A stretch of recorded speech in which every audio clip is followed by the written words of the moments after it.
여러분 안녕하세요. 전혜란 전도사님이에요. 오늘은 설교를 시작하면서 여러분에게 두 장의 사진을 보여줄 거예요. 사진 속에 있는 사람들이 어떤 사이인지 어떤 관계인지 한번 생각해 보세요. 첫 번째 사진, 두 번째 사진. 어떤 사이인지 생각했나요? 그럼 한번 대답해 보세요. 하나, 둘, 셋. 그래요. 가르치는 사람과 배우는 사람, 선생님과 학생, 또 조금 어려운 말로 하면 스승과 제자라고 할 수 있어요. 이렇게 가르치는 사람을 보고 듣고 또 따라하면서 우리들은 많은 것들을 배우게 돼요. 그런데 예수님도 우리들에게 이렇게 말씀하세요. 나의 말을 듣고 또 나를 보고 따르는 제자가 되어라. 나를 따르는 제자가 되어라. 이렇게 말씀하세요. 우리가 그런 예수님의 제자가 되기 위해서는 어떻게 해야 할까요? 오늘 말씀을 같이 읽어보세요. 예수께서 이르시되 나를 따라오라. 내가 너희로 사람을 낚는 어부가 되게 하리라 하시니 곧 그물을 버려두고 따르니라. 마가복음 1장 17절에서 18절 말씀.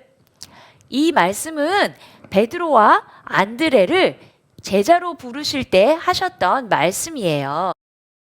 밤새도록 물고기를 한 마리도 잡지 못했던 베드로와 안드레는 그물을 씻고 있었어요. 그 베드로와 안드레에게 예수님이 오셔서 말씀하셨어요. 얘들아, 깊은 곳에 그물을 던져봐. 베드로와 안드레는 평생 물고기를 잡았던 어부였지만 예수님의 말씀을 따라 깊은 곳에 그물을 던졌어요. 그러자 어떤 일이 생겼을까요? 그물이 찢어질 만큼의 물고기를 잡게 되었어요.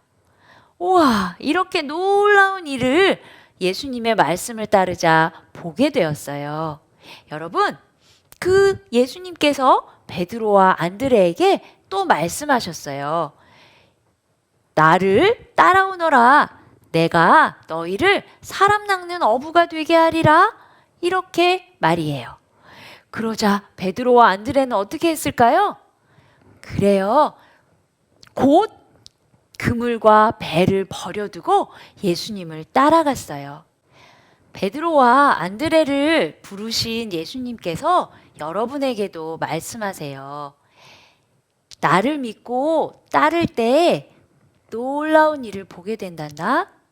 나의 말을 듣고 따르는 나의 제자가 되렴 말씀하세요. 여러분, 이 말씀에 여러분들은 어떻게 대답할 건가요? 예수님 말씀 보는 거, 예수님 말씀 듣는 거 너무 힘들어요. 이렇게 대답할 건가요?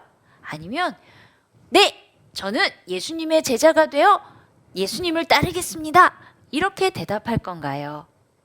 예수님의 제자로 예수님의 말씀을 따르는 것은 결코 쉬운 일은 아니에요. 하지만 우리가 날마다 말씀을 읽으며 예수님을 알아가며 예수님을 따라갈 때, 그 말씀을 따라 살아갈 때 우리는 예수님의 제자가 될 수 있어요. 예수님의 제자로 멋지게 살아갈 수 있어요. 여러분들 올해 저는 큐티를 하겠어요 하고 결심한 친구들이 많이 있지요? 어때요? 매일매일 말씀을 읽는 것은 쉽지 않지요? 또 그 말씀대로 사는 것도 쉽지 않아요. 하지만 우리가 베드로와 안드레처럼 예수님을 따라가기로 결심했다면 매일매일 또 읽는 일을 멈추지 말고 열심히 하세요. 그리고 그 말씀을 따라서 살아가는 일을 열심히 하세요. 그러다 보면 우리가 멋진 예수님의 제자로 살아가게 된답니다. 여러분, 예수님의 말씀을 듣고 보고 따르며 멋지게 살아가는 한 주간, 예수님의 제자로 살아가기를 결심한 그 한 주간을 잘 지켜가기를 바랍니다. 자, 우리 손을 모으고 눈을 감고 함께 기도해요. 하나님, 우리를 제자로 불러주셔서 감사합니다. 예수님의 말씀을 따라 예수님을 바라보며 예수님의 제자로 멋지게 살아가는 우리들이 되게 해주세요. 예수님의 이름으로 기도합니다. 아멘. 여러분, 이번 한 주간 말씀을 열심히 읽으며 말씀을 따라 열심히 살아가는 멋진 예수님의 제자로 살아가세요. 다음 주에 만나요. 안녕.